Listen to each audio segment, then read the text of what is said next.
dilakukan oleh ahli warisnya, diantaranya mensolati, memandikan, mengkafani, dan menguburkan.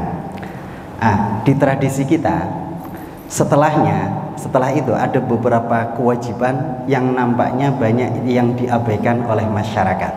Ya, pertama misalnya hal-hal yang berkaitan dengan kewajiban terhadap jenazah atau memandikan. Yang kedua, mengkafani. Yang ketiga, mensolati. Yang keempat, menguburkan. Problem yang paling banyak itu adalah ketika menguburkan jenazah. Misalnya saja perselisihan mengadzankan atau mengikomatkan jenazah itu belum banyak dipahami secara umum oleh masyarakat. Ada yang ketika menguburkan, di dalam kitab-kitab fikih itu ada waktu-waktu yang dilarang untuk menguburkan jenazah. Satu adalah waktu ketika matahari terbit, dan ini jarang.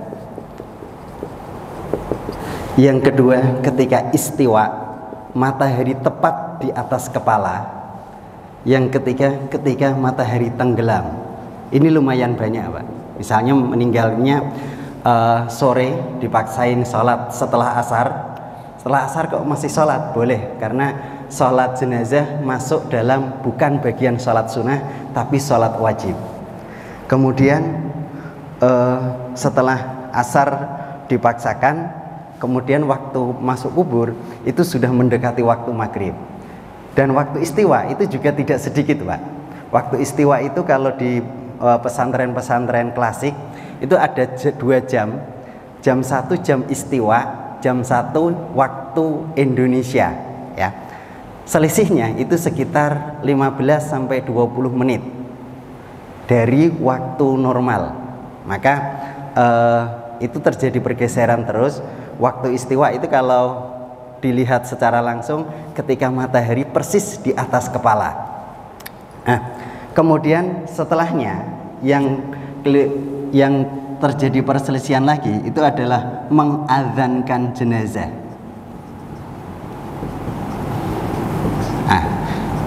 Kalau kita teorinya lari kepada teori yang diungkap dalam kitab Bidayatul Mujtahid karya Ibnu Rushd, Bapak sekalian, itu ada 4 prinsip dalam beliau membagi ibadah menjadi 2. 1 ibadah mahdhah, artinya murni.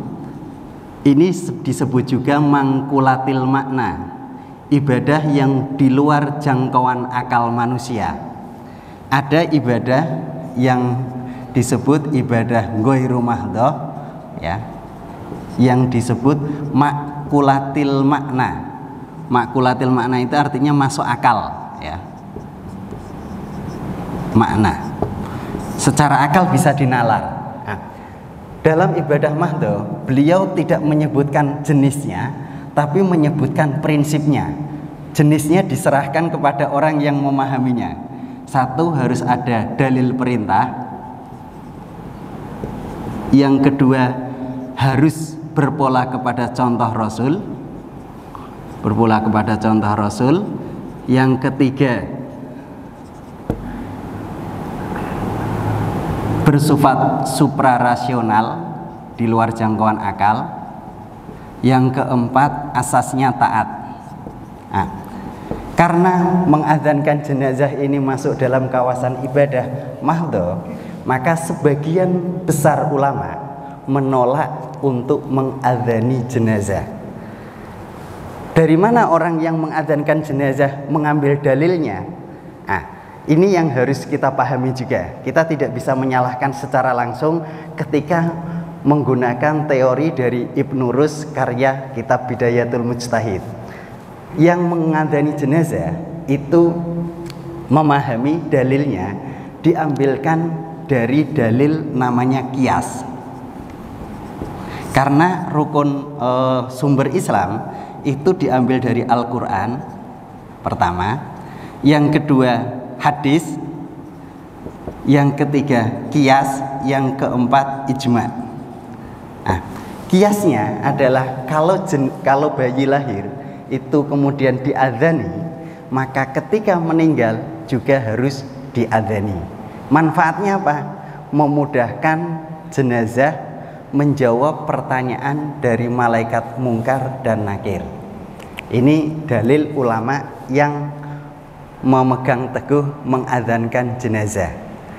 Kalau dalam kitab klasik rujukannya apa? Bapak bisa lihat kitab namanya Syarah Bajuri. Di sana disebutkan secara detail alasannya, kemudian dasar hukumnya.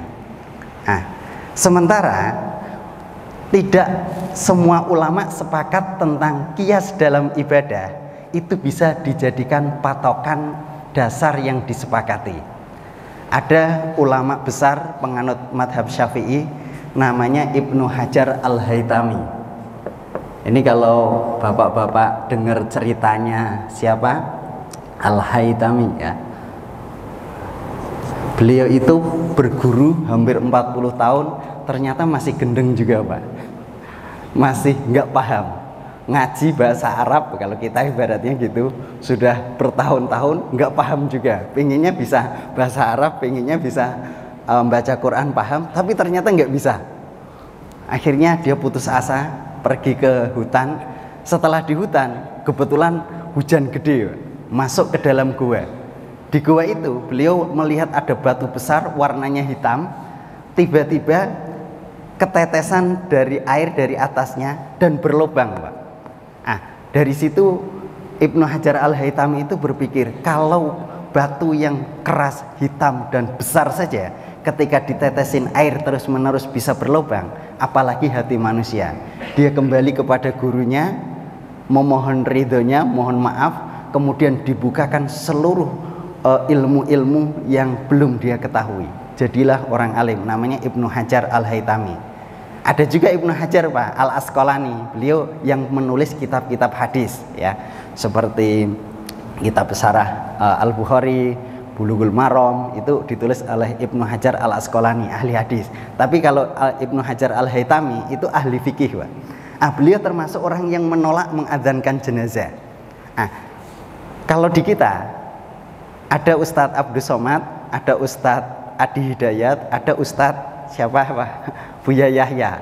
Itu yang sering jadi rujukan orang-orang karena tidak terlalu keras. Beliau dalilnya juga kuat, ahli hadis juga. Itu menyampaikan begini Pak, kalau Ustadz Abdus Somad, saya tidak berani menyalahkan para ulama yang memakai dalil kias, karena kias menjadi rujukan dasar dari pengambilan hukum dalam Islam yang sudah disepakati.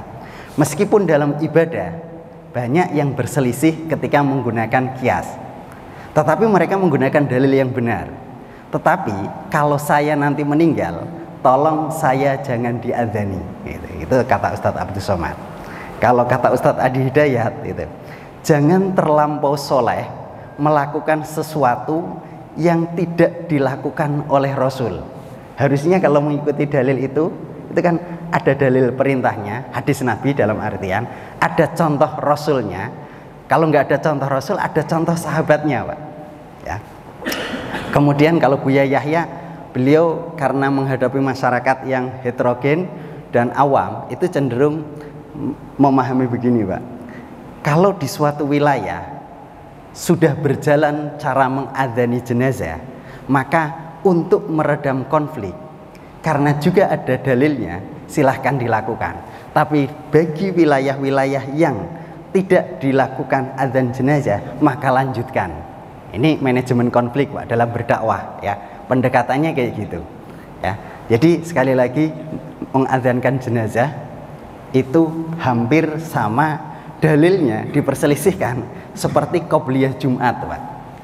Qobliyah Jumat itu dalam madhab besar itu madhab Syafi'i sama Hanafi ada, Maliki sama Hambali itu nggak ada Pak. Maka biasanya masjid-masjid tertentu itu mengumumkan kalau adanya sekali, bapak-bapak jamaah sekalian yang ingin melaksanakan qobliyah Jumat dipersilahkan terlebih dahulu waktu masuk zuhur.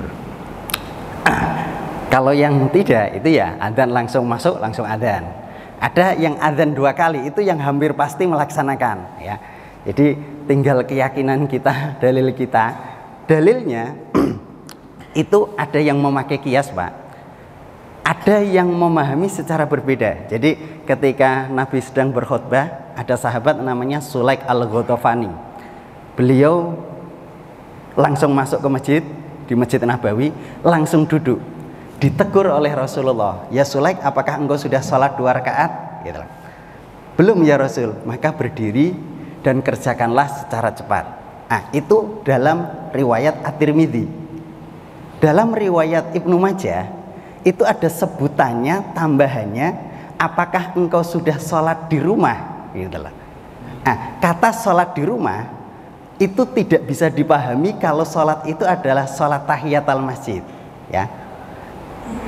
Karena ada sebutan tambahan di rumah, meskipun riwayat ini diperselisihkan oleh sebagian besar ahli hadis. Nah, yang mengatakan ada, gitu, yang mengatakan tidak ada, itu dalilnya langsung kepada Rasul.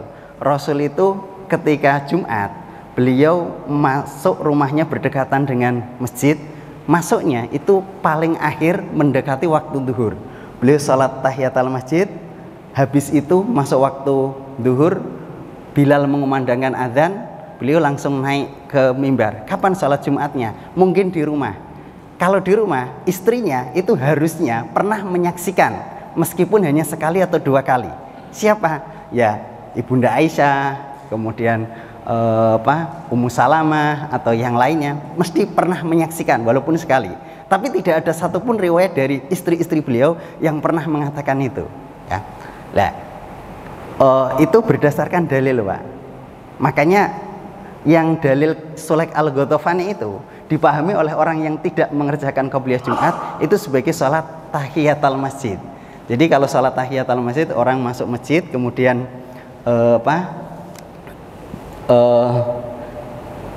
khatibnya lagi sholat, lagi menyampaikan ceramah, itu tidak terlarang melaksanakan sholat. Intinya kayak gitu. Nah, atau yang ketiga, orang yang melaksanakan sholat qobliyah Jumat itu memakai dalil qiyas seperti ini, Pak. Ada satu hadis yang mengatakan bahwa ma bainal adzaini illa salatun, tidak ada di antara 2 adzan kecuali ada sholat sunnah. Nah, itu yang kemudian dikiaskan bahwa termasuk sholat Jumat itu ada qobliyahnya.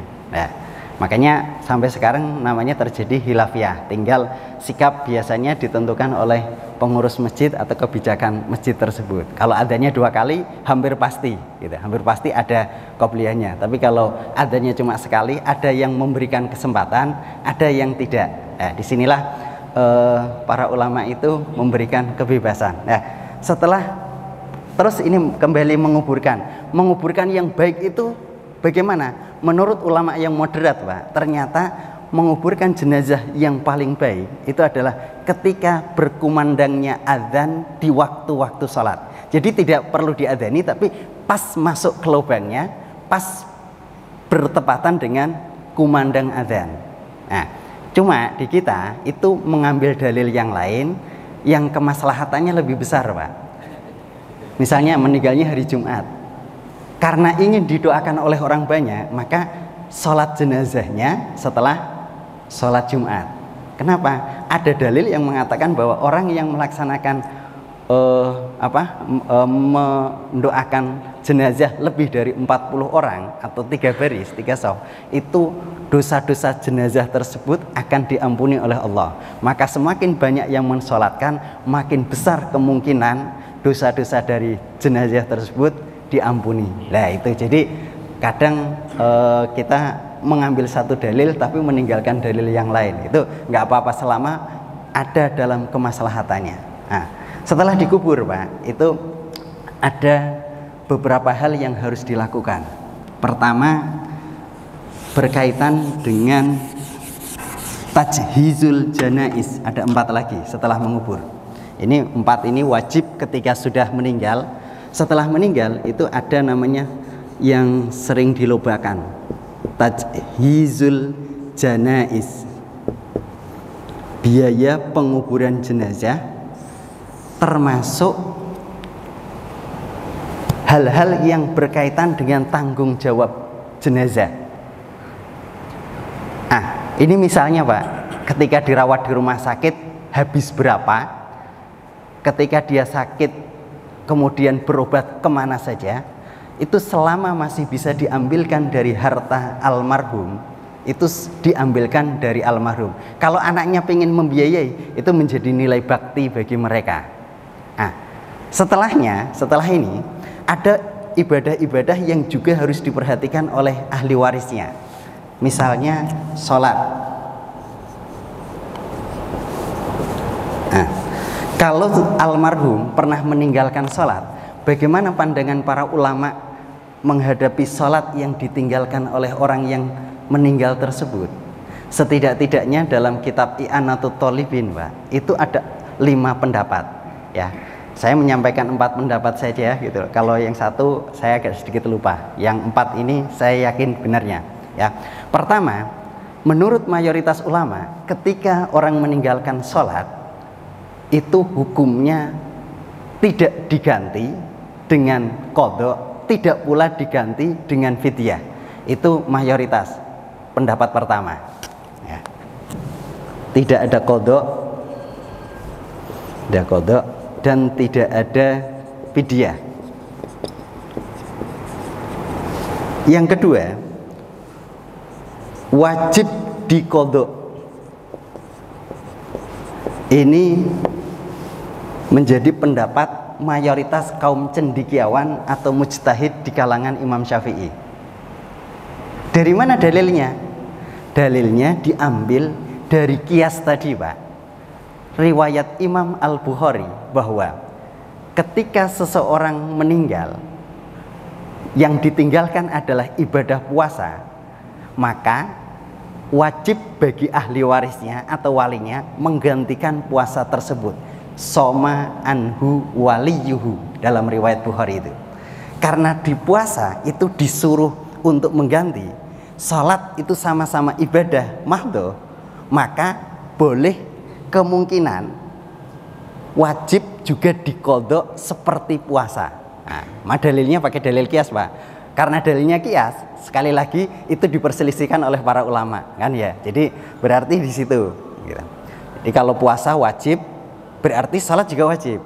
Tapi ada satu dalil, Pak, yang Bapak juga, ibu-ibu juga harus memperhatikan.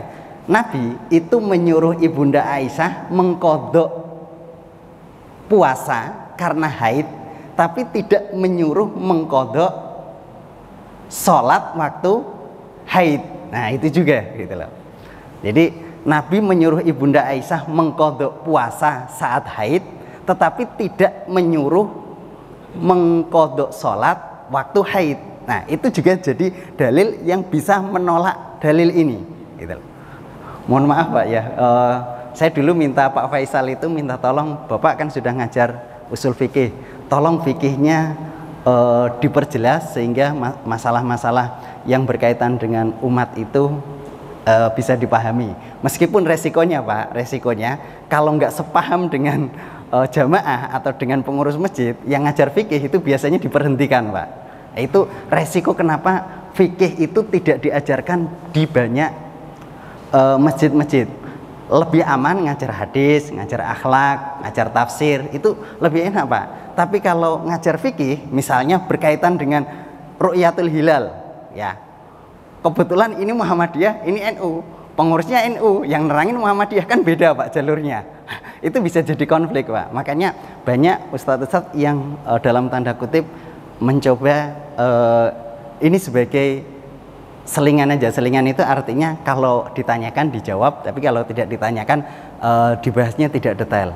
Kalau saya memahami harusnya fikih itu bisa mengembangkan satu paradigma berpikir untuk mengajak umat cerdas. Kan pengajian fikih itu selalu hidup, Pak. Kenapa? Karena orang memiliki persepsi, pandangan, alasan masing-masing yang itu juga belum tentu benar. Makanya harus dicek. Misalnya masalah bank, kan ada yang membolehkan, ada yang enggak, ada yang bersifat tengah-tengah. Lah itu harus dijelaskan secara detail dan orangnya harus memiliki kesabaran dalam menghadapi jamaah, ya. Oke, yang ketiga itu madhab Imam Hanafi, Pak.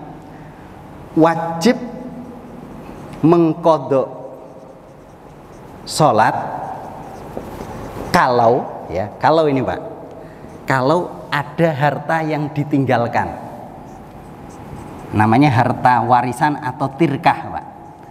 Kalau bapaknya tadi meninggalkan warisan, sholat yang ditinggalkan oleh almarhum bapak atau ibu itu wajib diganti kalau ada harta warisannya, sebagai bentuk timbal balik tanggung jawab anak ketika menikmati warisan tersebut. Ya, ibaratnya su'ul adab lah, orang mau warisannya tapi tidak mau baktinya, gitu lah. Ini landasan yang berpikir yang digunakan oleh Imam Hanafi. Ya, kalau ada warisannya wajib. Ya. Yang keempat, nih sunnah ya hukumnya.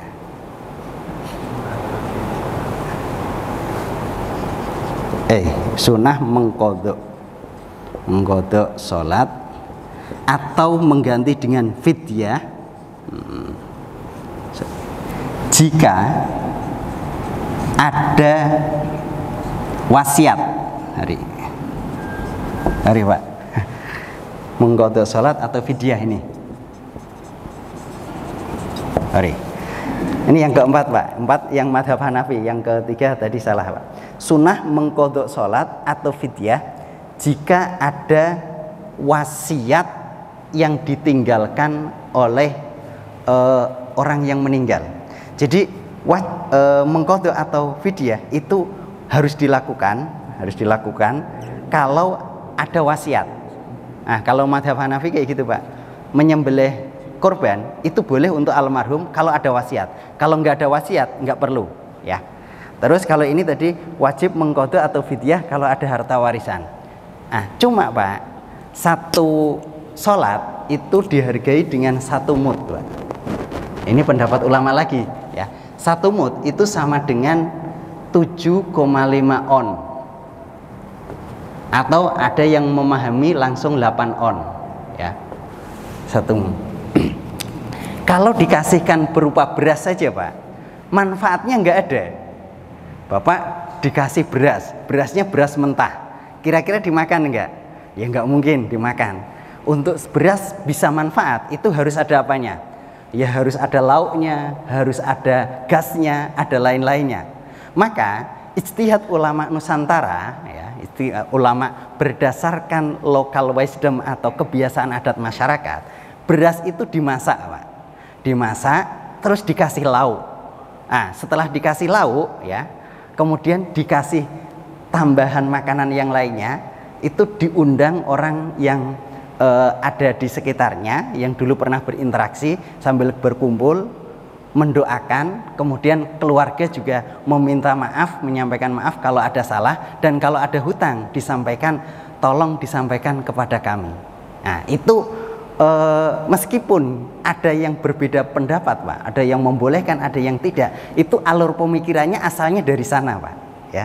Dari kayak gini, wajib mengkodok sholat kalau ada harta warisan atau mengganti fidyah. Fidyahnya berupa beras harusnya 8 on. Kalau berupa mentah nggak bisa dimakan.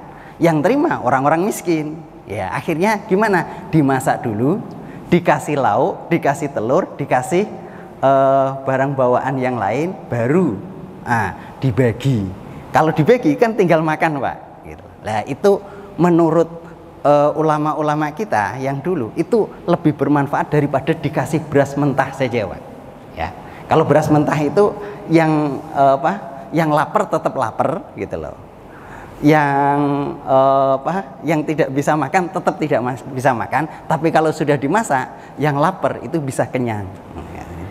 Alur pemikirannya dari sini, Pak, ya. Orang boleh setuju, boleh tidak, ini kan ijtihad ulama, ya. Kalau dalam istilah fikih itu dibedakan antara syariat dan fikih dulu, Pak.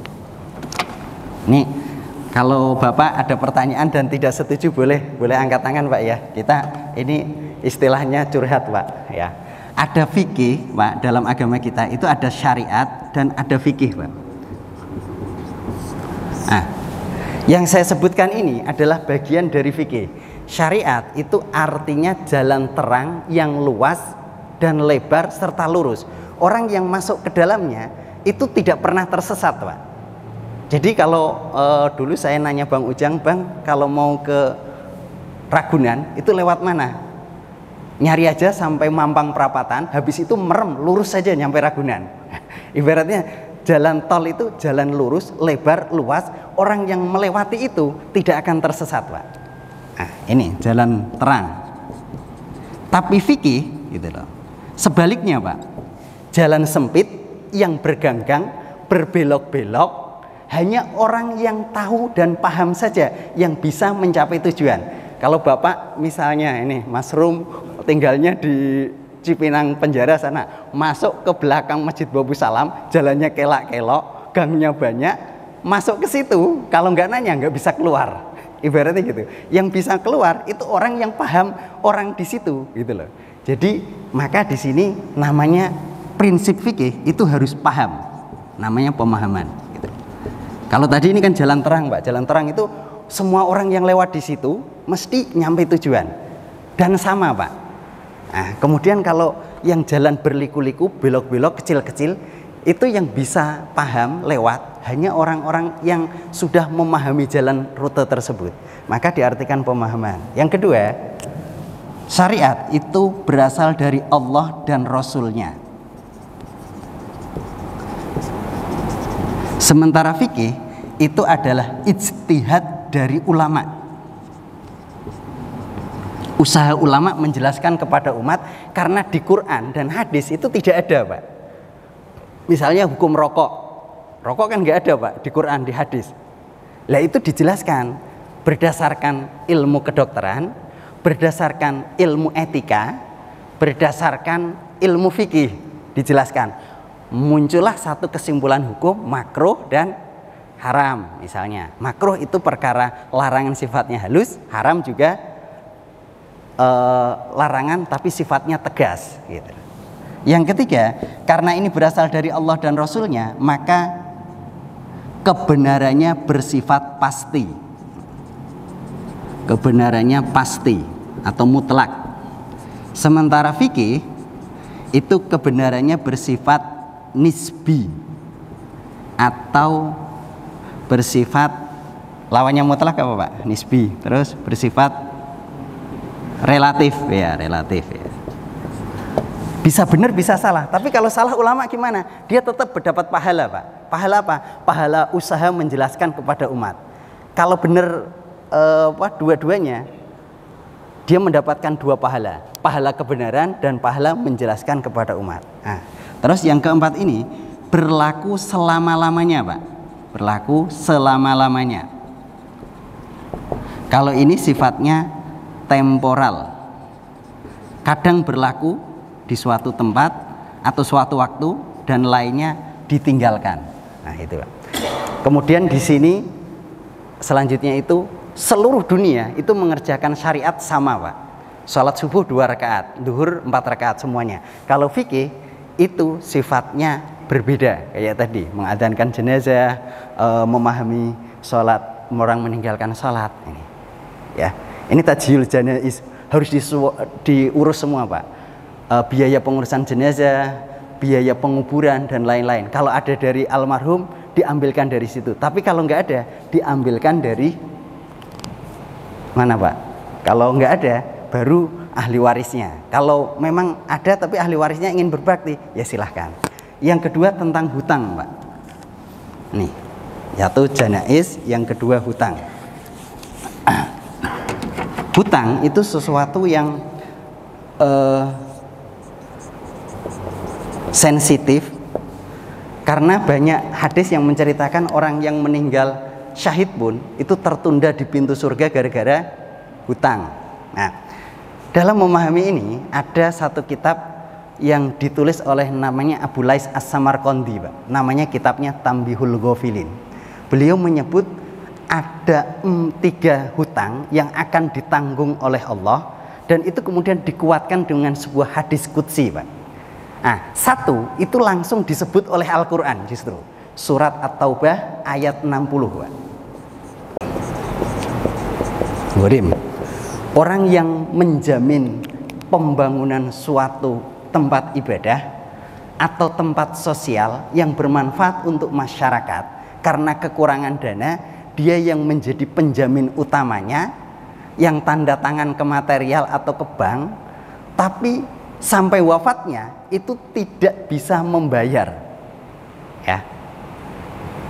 Bangun masjid, dia yang tanggung jawab, dia yang hutang ke bank atau ke utang material, dia yang siap bertanggung jawab semuanya. Dia usaha maksimal untuk mengumpulkan dana untuk menyelesaikan pembangunan itu, tapi tetap kurang. Dan ketika meninggal itu masih ada hutang. Ini gharim, orang yang berhutang di jalan Allah. Maka itu diperbolehkan, Pak. Kalau ada zakat, kumpulan zakat, semua boleh diambilkan untuk menutup hutang itu. Kalau enggak ada, diambilkan dari Baitul Mal. Kalau masih enggak ada lagi, gitu loh. Kelak hari kiamat itu Allah yang langsung akan menanggung hutangnya. Dengan catatan kalau yang memberi hutang orang beriman, dia akan ditawari milih surga yang paling tinggi dengan fasilitas lengkap, mewah dan indah. Mau masuk ke sana, tapi relakan hutangnya. Hambaku ini biar menjadi tanggung jawabku. Itu ada hadis qudsinya, Pak. Ya. Ini namanya Al-Gharim. Ada dalam surat At-Taubah ayat 60. Ini termasuk asnaf yang menerima zakat, Pak. Ya. Wal gharimina. Yang kedua, dalam kitab Tambihul Ghafilin itu anak muda yang sudah saatnya menikah tapi belum punya duit, Pak. Calon sudah ada, gitu loh. Hasrat sudah membuncah, mahar nggak punya, apalagi rumah, Pak. Ya ngekos aja lah, gitu loh. Tapi dia harus nikah, gitu loh. Nah, kalau nggak nikah itu bahaya bisa terjebur ke dalam pergaulan bebas. Nah, ini namanya sadud dzari'ah, Pak, kalau dalam usul fikih. Maka orang tersebut boleh ngutang untuk membiayai pernikahan, gitu loh. Kemudian setelah menikah ternyata nggak lama meninggal, gitu loh. Belum sempat melunasi biaya untuk mengurusi pernikahannya tadi. Ya, pernikahan itu kan kadang misteri. Tapi orang Indonesia bilangnya jodoh sudah ditentukan. Padahal hadisnya nggak ada, Pak. Yang ditentukan itu kan rizki, ajal, terus amal. Yang keempat itu baik atau buruk. Jodoh itu belum, Pak, gitu. Makanya saya bilang kalau ngisi kuliah ke mahasiswa itu jodoh itu harus diperjuangkan. Kalau ditolak satu, cari yang lain, gitu loh. Kalau dulu anak perempuan itu, Pak, kalau ditanya diam saja, diamnya menunjukkan persetujuan. Tapi sekarang kan eranya sudah beda, Pak. Diamnya itu menunjukkan kemarahan, Pak, gitu loh. Kalau dulu kenapa ada kata qurratu ayun, Pak? Qurrah itu artinya kan air mata, Pak. Kalau orang dulu nanyain anaknya dilamar, kok nangis? Itu dipegang pipinya, Pak. Kalau tangisan itu air matanya air mata panas, itu artinya dia menolak. Kalau air matanya air mata yang dingin, itu tandanya tanda bahagia, Pak. Makanya qurratu ayun, ini dari kata qurrah artinya dingin. Dingin itu menjadi penyejuk, maka makna qurratu ayun itu berubah dari air mata menjadi penyejuk mata atau penenang hati. Itu surat Al-Furqan ayat ke-25, Pak. Rabbana hablana min azwajina wa dzurriyyatina, ya. Jadi yang kedua anak muda tadi. Terus selanjutnya yang ketiga, ini, Pak. Orang yang menuntut ilmu. Penuntut ilmu. Dia berusaha semaksimal mungkin. Ini ada dalam kitab Tambihul Ghafilin, Pak, Abu Lais As-Samarqandi dalam bab hutang. Dia mencari ilmu untuk kemaslahatan masyarakat dan yakin masyarakat membutuhkan ilmu yang dia pelajari. Tapi karena menuntut ilmu itu butuh biaya, bukan hanya biaya kuliah atau biaya mencari ilmu, tapi biaya hidup. Biaya kuliahnya mungkin ada yang nanggung, tapi biaya hidupnya kan nggak ada, Pak. Dia tidak kerja, tidak apa-apa. Lalu kehabisan bekal, dia hutang. Nah, kalau dari awal niatnya adalah niat baik untuk mengembalikan, dia sudah berusaha semaksimal mungkin, terus jadi guru. Guru sama dosen itu kan sama, Pak, statusnya di Indonesia itu.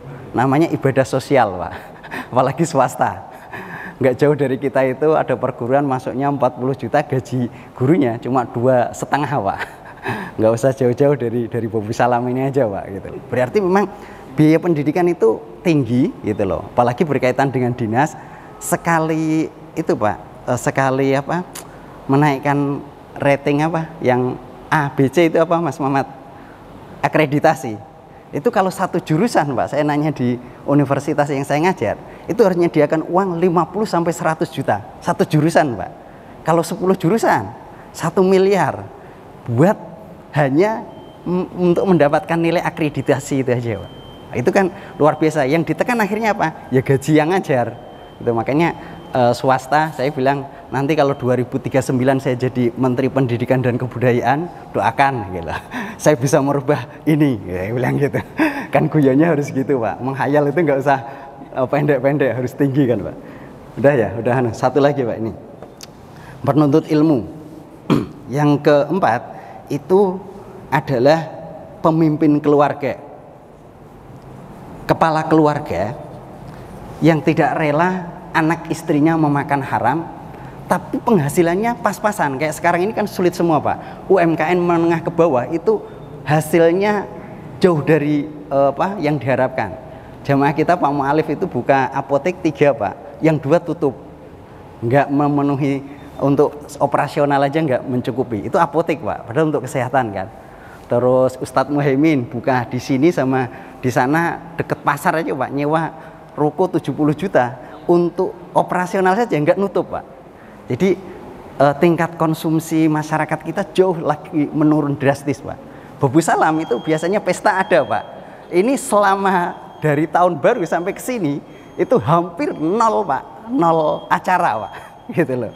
Jadi padahal dulu buat operasional ini Pak, gitu. Jadi pemimpin keluarga yang tidak rela anak istrinya itu makan haram, dia berhutang kepada saudaranya, tapi sampai akhir hayatnya belum bisa membayar. Itu kelak hari hisab Allah akan langsung tanggung ya. Ini berarti tasyul janaiz, hutang. Yang kedua yang selanjutnya itu wasiat. Kalau wasiat itu insya Allah banyak yang paham. Kalau ada yang wasiat, kalau nggak ada ya udah. Yang terakhir itu waris, harus segera dibagi setelah semua diselesaikan, hutang, tausiah, pengurusan jenazah. Karena kalau tidak dibagi Pak, itu bisa menimbulkan fitnah dan hanya dinikmati oleh orang yang menempati tempat tersebut aja. Misalnya rumah nggak dibagi, anaknya jumlahnya 5 misalnya, yang nempatin kan 1 orang, yang mau manfaatkan 1 orang, yang lainnya nggak bisa memanfaatkan kan gitu. Lah kalau 1 orang ini bisanya halal gimana? Minta keridhaan yang 4 tadi ya. Itu ya Bapak-bapak sekalian, ini cuma curhat daripada kayaknya tadi yang hadir banyak, cuma ustadznya minta izin gitu. Jadi saya isi sekedarnya, mudah-mudahan memberikan manfaat. Kalau nanti ada hal-hal yang kurang pas, bisa saya diajak diskusi. Mudah-mudahan kalau saya salah bisa diperbaiki ke depan ya. Sekian, mohon maaf billahi taufik wal hidayah. Assalamualaikum warahmatullahi wabarakatuh.